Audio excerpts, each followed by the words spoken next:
ভিডিওটি সম্পূর্ণ এন্টারটেনমেন্টের জন্য বানানো, এর সাথে আমার জীবনে মিল খুঁজতে যাবেন না। বৌমা, এখনো রান্নাঘরে আসোনি কেন? হ্যাঁ মা, আসছি। আসলে মা, আপনার ছেলের সাথেই কথা বলছিলাম। আসলে দুজন মিলে বিকালে একটু ঘুরতে বেরোবো, একটা সিনেমা দেখতে যাব। আসলে কদিন থেকেই না ছোট ছোট বিষয়ে ঝগড়া লেগে যাচ্ছে। আসলে ওরও অফিসে একটু চাপ আছে, তাই ভাবলাম দুজন মিলে একটু ঘুরে আসি, একটা সিনেমা দেখে আসি, আর একটু কেনাকাটাও করবো। তাহলে মনটাও ভালো হয়ে যাবে, আর এই ছোট ছোট বিষয়ে ঝগড়াও লাগবে না, সম্পর্কটাও ঠিক থাকবে। বাহ বা বৌমা, তোমাদের সম্পর্ক ঠিক রাখতে এত কিছুর দরকার লাগে? আমরা তো কোনো কিছু না করে এত বছর দিব্যি কাটিয়ে দিলাম। বৌমা, কি ওগুলো? কি নিয়ে যাচ্ছ? এই তো মা, কিছু পার্সেল অর্ডার দিয়েছিলাম, সেগুলোই নিয়ে যাচ্ছি। আসলে মা, বাবু হওয়ার পর থেকে নিজের তেমন একটা যত্ন নেওয়া হচ্ছে না, তাই নিজের জন্য কিছু প্রোডাক্ট অর্ডার করেছিলাম, কিছু স্কিন কেয়ার প্রোডাক্ট, আর সাথে কিছুদিন ধরে শরীরটাও দুর্বল লাগছিল, তাই নিজের জন্য কিছু হেলদি খাবার অর্ডার করেছি, কিছু ড্রাই ফ্রুটস, কিছু ফুড সাপ্লিমেন্ট, কিছু হেলদি খাবার আছে আর কি। আর সাথে কিছু মুখরোচক খাবারও অর্ডার করেছি, যাতে শরীর মন সব ভালো থাকে।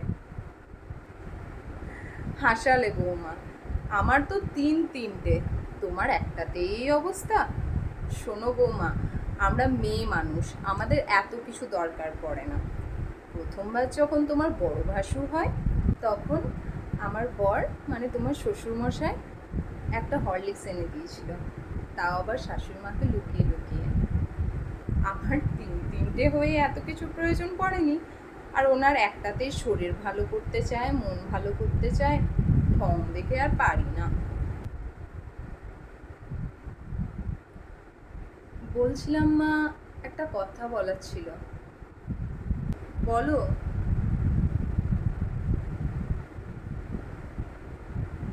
বলো, কি বলবে?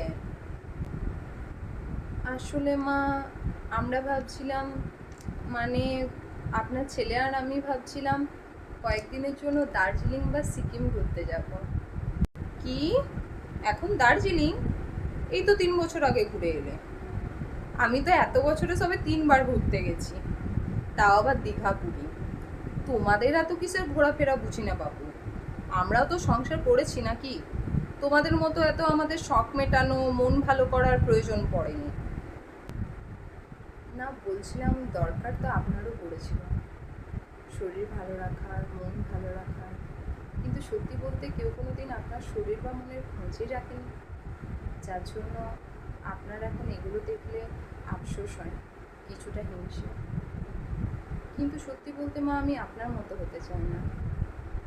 আমি সঠিক বয়সে সঠিক কাজটাই করতে চাই, যাতে আমি যখন শাশুড়ি হব, তখন আমার বৌমাকে দেখে হিংসে বা আফসোস করতে না হয়।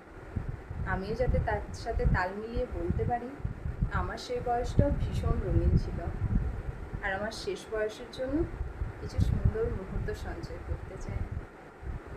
শুনতে খারাপ লাগলেও কথাগুলো কিন্তু বোমা ঠিকই বলেছে। আসলে আমরা ওদের হিংসে করি, আমরা যেগুলো পাইনি সেগুলো ওরা পাচ্ছে, এটা ভেবেই আমাদের মনে আফসোস হয়। আসলে আমরা আমাদের অপূর্ণতাগুলো ওদের ওপর চাপিয়ে দিতে চাইছি, আর এভাবে আমরা কখনো আমাদের শাশুড়ি মাদের বোঝাতেও পারিনি। সে যাকগে। আচ্ছা বৌমা, বেশ, বেশ। আর হ্যাঁ, সাবধানে যেও, আর তাড়াতাড়ি ফিরে এসো। আচ্ছা মা, আসি তাহলে, আর আপনিও সাবধানে থাকবেন। আসি মা। এসো।